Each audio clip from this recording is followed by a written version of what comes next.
Namaskar, this is my 53rd lecture and I'm digressing a little bit because someone talked about, again, criticizing, someone from the left talked about criticizing an Hindu right wing on the declining Hindu population, and there should be more children amongst Hindus.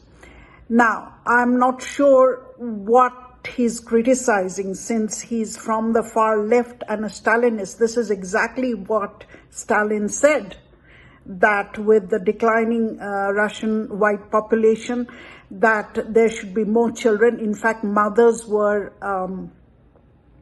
actually given awards, much giroy, for having 10 or more children. Why? Because most of the white Russians were killed in war and so forth. So it's the same thing, what this Hindu right-wing leader is saying and what Stalin said, and even probably what Hitler said, eugenics. It's why is it all about women's wombs? Because we need population for us and them. We need more population to increase our group, to hold our culture and so forth. Is it feasible? This is where you have to watch my previous lecture on declining Hindu population and some solutions. What I said is, at this point, it is not possible what was possible at that time. It would have been possible to have 5, 6, or even 10 children if the state gives enough support. Does the state give support? No, at this point, the state is not going to give free daycare, free creches, and so forth.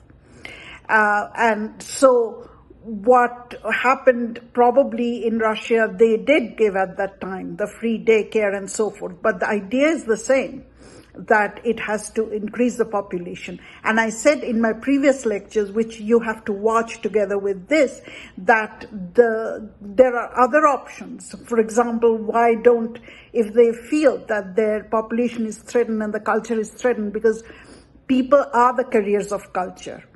And if they're threatened, they can do other things. They can acknowledge single mothers. Paternity is not always so important. They can also acknowledge the birth out of wedlock, all the children. They can make them into armies, which is what I think probably a little bit of it was done in Russia at that time.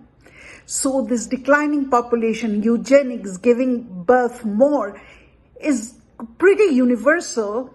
Just one person didn't say it, a Hindu extremist right wing as they call it. Stalin said that.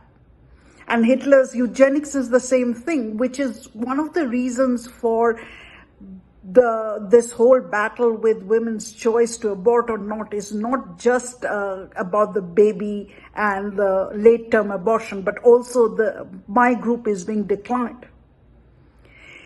There are other things, artificial insemination and so forth, but people are not willing to do it. People both on the left and right, they still want that paternity intact. So is it possible for women now to give birth in large numbers? Yes, only if the state is willing to provide that free daycare, free creche, free education and so forth. Otherwise, it's not possible. And if they're so worried, then they can at least get women to reproduce, to survive their nations, to survive their culture. Is it possible for women to do artificial robotic birth, which I talked about, which actually Shulamit Firestone talked about? This is a very old feminist thing. Shulamit Firestone talked about it, and also Donna Haraway, it's a little bit of science fiction, talked about the cyborg. These are all different options. And believe it or not, in Russia, they tried all of this. This is nothing new. This is a very old thing that they tried in Russia, and eugenics has been tried, a perfect race.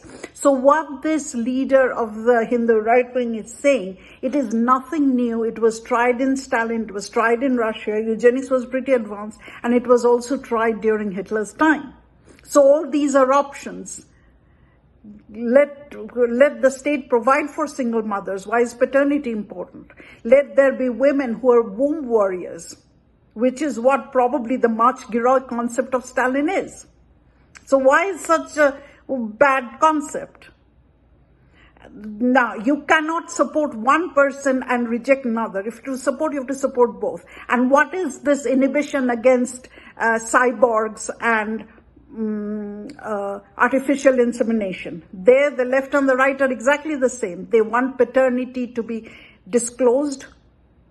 They don't want artificial insemination. It's considered like not good. It's weird.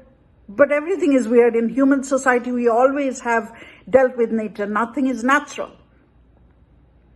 And so all these things have to be considered. So when the left is criticizing a Hindu right wing, or what they consider right wing, that they are asking people to give birth more, they're not seeing that this is a very old concept in human history, because after all, women's womb carry human beings, and human beings carry culture. I've said this in my previous lecture about the declining Hindu population and what to do. What Hindus are facing is what people went through in Russia and Germany, so forth, during the world wars. And in ancient Greece, the whole point of the oikos of Aristotle was exactly that. The men, the Greek male who would take care of the oikos and the polis, and the women, Greek women, not slave women, because slave women were not considered women by Aristotle.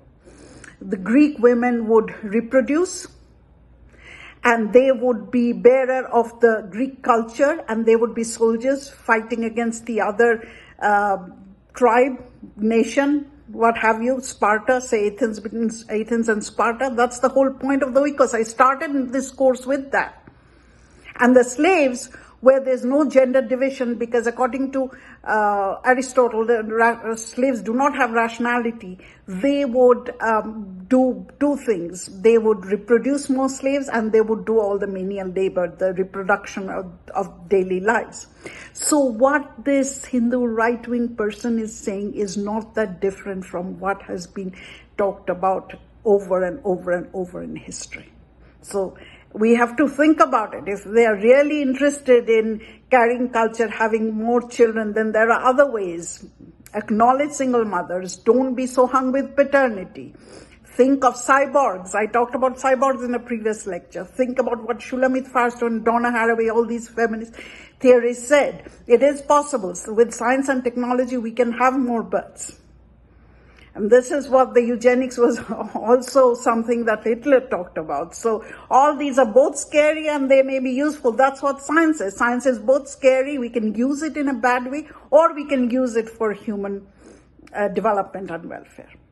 So this was a short lecture in response to what someone said. I'll continue with my lectures, as I said previously. That is all. Please subscribe, like, comment on this video. And I'm going to talk more about my course on genocide later on. Thank you. Namaskar.